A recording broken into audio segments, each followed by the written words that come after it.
اسده مېلمانه خو نه و راغلي. نه لالا اوسه پورې خو څوک نه دی راغلی. ښه ښه صبر وکړه دا ځای خلاص شي کالي مې در کوم اخیرا دې هغه کور ته ویسه صحیح ده. صحیح ده.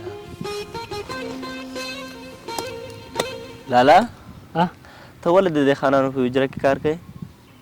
وروره موږ پیسې نه لرو غریبانان یو ځکه د خانانو په حجره کې کار کوو چې یو څو روپۍ راله راکړي.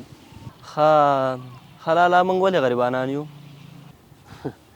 وروره که موږ غریبانان نه وو نو دې مالداره خلکو ته به چا خانان ویل؟ دا موږ غریبان یو زموږ په سر دې خانان دي. یا زونډي ګوره خان صاحب ته دې خوا راشه که نه. ښه ته راځه چې خان صاحب څه وایي راپاسه. وی خان صاحب څه شی وکړم امر وکړه. منه دا خپې لږې راته زور که یار خپو نه خلاص شومه. ښه خان صاحب ویې غځوه. وی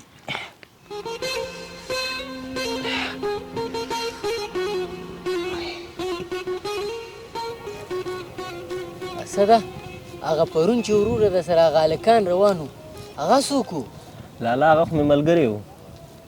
دا ستا څومره ډېر ملګري دي؟ لالا زما 10 ملګري دي 10. 10 ملګري؟ زما عمر دا د 10 کالو ته رسیږي زما یو نیم ملګری دی او ستا عمر د 15 کالو دی نه او ملګري 10 لري نو دې ملګرتیا کې لږ احتیاط کوه. خان صاحب زه به مې دې ورور ته خپل اخیرا کالي ورکم چې کور ته یې ویسي وینځي سمه ده؟ صحیح ده زه ورې زه ورشه. راځه. یو او نیم ملګری چې دا یو نیم ملګری څه مطلب؟ یاره دې زونډي ګل په خبره خو زه صحیح ونه رسېدم خو د صبر که چې راشي د دې پوښتنه کومه چې دا یو نیم ملګری څه مطلب؟ خان صاحب ډوډۍ خو تیاره ده ډوډۍ اوس خوري او که د جمع نه وروسته یې خوري؟ ډوډۍ به بیا وخورو خو ته کښېنه تا سره مې لږ کار دی. ښه وایه که نه خان صاحب. وختي دې تا ورور ته وویلې چې زما یو نیم ملګری دی نو د دې خبرې په مطلب زه پوه نه شوم چې دا یو نیم ملګری څه مطلب؟ خان صاحب که په خبرو کې درته مطلب بیان کم نو پوه به پرې نه شئ داسې کومه چې عملي درته ښیمه. هغه څنګه؟ تاسو به داسې وکئ چې زما ملګرو ته به خبر ورکئ چې ذبیح د غلا په تور کې ګیر شوی دی سبا یې مابس ته بوځي بندي کیه یعنې جیل کې اچئ بیا به نور خپله پوه شئ. د دې خوا راشه هلکه.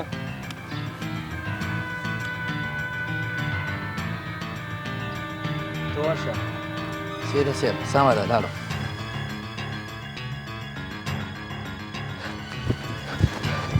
خان صاحب خان صاحب خان صاحب آرام کښېنه ته خان صاحب زما ملګري کوم جرم کړی چې تاسو یې بندي کوئ؟ ستا ملګري زما زوی احتطاف کوه نو په دې جرم دا زه بندي کومه. خان صاحب زما د ملګري نه غلطي شوې ده او زه به خپله نیمه شتمني تا ته درکمه او دا خوشې که دا تور په بل چا باندې پورې که. نه داسې نشي کېدی هېڅ د خلاصون لاره نه لري. خان صاحب زه به خپله ټوله شتمني تا ته درکمه خو دا زموږ ملګری د دې جنجال نه خلاص که. ته په خبره نه پوهېږې د دې په ځای تا ما بس کې واچومه. جرم یې کړی او سزا به ورته میلاویږي. وروره آیا ما د ملګرتیا حق ادا که؟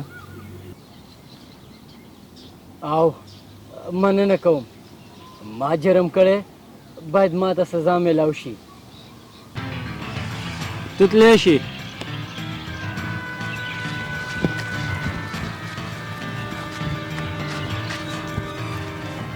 خان صاحب زما دې ملګري څه جرم کړی چې تاسو یې ما بس ته بوځئ؟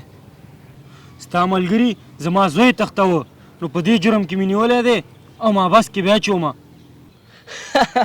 خان صاحب دا خو زما پلان و ستا زوی ما اختطاف کولو ځکه چې ته ډېرې پیسې لرې او زما پیسو د ضرورت دی.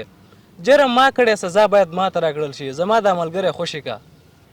بیا خو به ته د خپلې خبرې نه نه اوړې چې د ده په ځای تا بندي کم بیا به ټول عمر جیل کې پروت یې.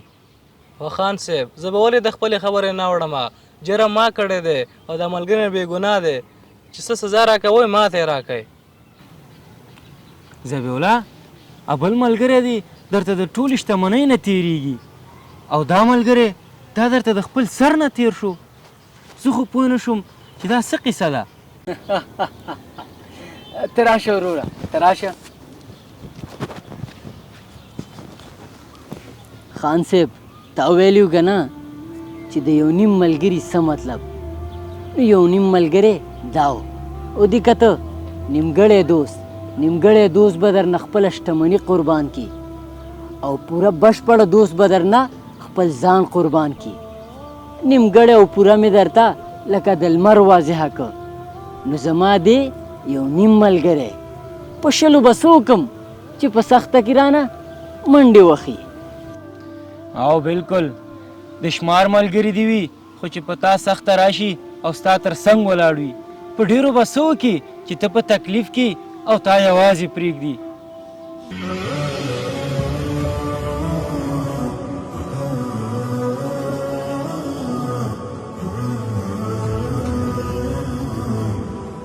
قدرمندو کتونکو د ویډیو نه مو هدف عامه پوهاوی و که تاسو هم خپل ژوند کې دغسې ملګری لرئ نو په کمنټ کې منشن کړئ او ویډیو د نورو ملګرو سره شریکه کړئ چې د ملګرتیا چل تیز زده کړي تر بیا ښه چارې